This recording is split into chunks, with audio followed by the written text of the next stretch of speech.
Republican convention is the big thing to talk about. It's underway here in New York, and last night, as I mentioned, California Governor Arnold Schwarzenegger gave a rousing speech at the convention, and people are saying it was the highlight of the Republican convention so far.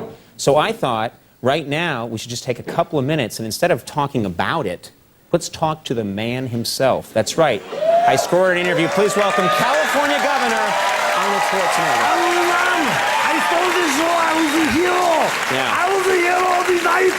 I was the dominator of the Republican convention. Yeah, all right. Welcome. I was the dominator. Yeah, welcome, Governor. That was some speech last night. I'll tell you what, the Democratic platform, it should be called True Lies. Yeah. It was a joke that you said last night. That was funny. That's what I said. The Democrats, they're going to be terminated. Yeah. It's very funny. That's another one of your movies. Very good. Yeah. When it comes to Vietnam, John Kerry doesn't have total recall. Yeah. Right. Okay.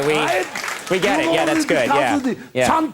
John Kerry wasn't a commando or a predator or a Terminator. Well, actually, sir, in fairness, you already said Terminator. Terminator 2. Okay. Terminator 2. All right. Yeah. John Kerry is not a commando or predator or Terminator 2. He's a running man. Little running man, and he and Edwards are twins, and they're going to end up in the Jane Mansfield story. The Jane Mansfield story? Yeah, it was a TV movie in 1980. Oh. I played a husband. Okay, that's great. Fine. I remember that now. Yeah, you were good. You were terrific. You were the husband. Okay. Settle down. Well, anyway, Arnold, your speech, I have to say, was a big hit. Yeah, it crushed. It crushed? It destroyed, it crushed everything in its path. It annihilated every other speech ever made in history since humans began speeching. Well, wait a minute. Since they began speeching, every speech ever made, what about the Gettysburg Address? Yeah, it pulverized the Gettysburg Address. Wow. The Gettysburg Address wet itself like a little baby. Oh, wow. Yeah. Well, what about the famous I Have a Dream speech? I blew it away. What? My speech was I Have a Dream's worst nightmare. Oh, my God. I don't think so, Arnold. I destroyed the speech, and after I was done, everyone hoisted me on their shoulders and said, yeah, Arnold, and tore up the Constitution and made me president for life. Wait a minute. I was watching. I don't think that happened. That happened, yes, it did. No, it didn't. Now, Arnold, you are not president for life. I am the president for life. It's in the Arnold-tution. What? It's in the Arnold-tution? The Constitution. Oh. I don't think about it. I don't even need a vice president because nothing can destroy me. If someone shoots at me, my muscles will dive in front of the bullets and save me.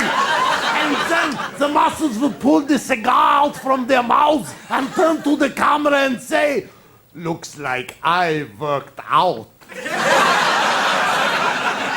Yeah, okay, Arnold, let's try and talk about your speech. Get back to reality here. Now, some people were upset that you continued to use the term girly men again. No one was accepted except for you. What do you mean? What are you talking about? Yeah, it hurts your feelings, doesn't it, little Miss Coney Pumpkin Pie? Coney Pumpkin Pie?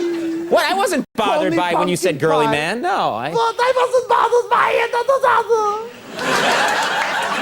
You're such a wussy boy. You still sleep in a race car bed. I do not.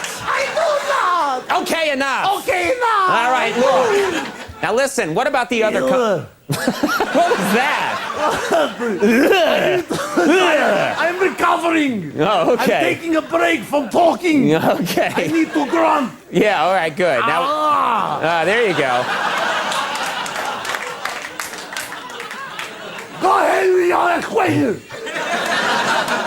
Why does your cigar disappear over here? Because I'm the super president. All right. I can make cigars do anything I want. All right, settle down. Have a drink and settle down. Just have a little drink right there. There you go. Now, what about the other controversy of the evening? You said you became in your speech, you said you became a Republican because of Richard Nixon. Yeah, Nixon. That's right. I saw Nixon debating, and I said, when I was young, I saw Nixon debating. I said, what party is he? And they said Republican, and I said, then I am a Republican. Right. But you should know, Arnold, Nixon's a historically unpopular president who resigned in disgrace. Yeah, but you see, I only said I admired Nixon as a diversion so that people would forget that I said I admired Adolf Hitler last year. You see the clever. Yeah. But now people are so dumbfounded by the Nixon remarks that they've completely forgotten about the Hitler remarks. Yeah, but Arnold, the only problem is that you just reminded everyone about your Hitler remark. No! Yeah. No, then I have to go back in time 30 seconds before I reminded people that I admired Hitler. This is not a movie, Arnold. You can't go back in time. No! Then I have to say I admire someone worse than Hitler to make people forget that I brought up Nixon to make people forget that I admired Hitler. What? Listen, when I saw the Manson family as a kid with all the crazy mayhem, I said, where do they live? And they said California, and I said, then I want to live in California. Wow. Well, that did it, Arnold. Good job. Good job. Yeah, you see, Hitler who? Yeah, right, good. Everyone forgot. Yeah, very good, very smart. Now, Arnold, some of your speech was very nice. Yeah. Like, I think people liked when you talked about how you are living the immigrant dream. Yeah, that's right. This was beautiful. When I first came here to America, I could barely speak English. But look at me now. I'm the most incredible star in the entire organization. Yes. You also said as a boy in Austria, you would daydream about coming to America. Yeah. You know, in Austria, there was no freedom.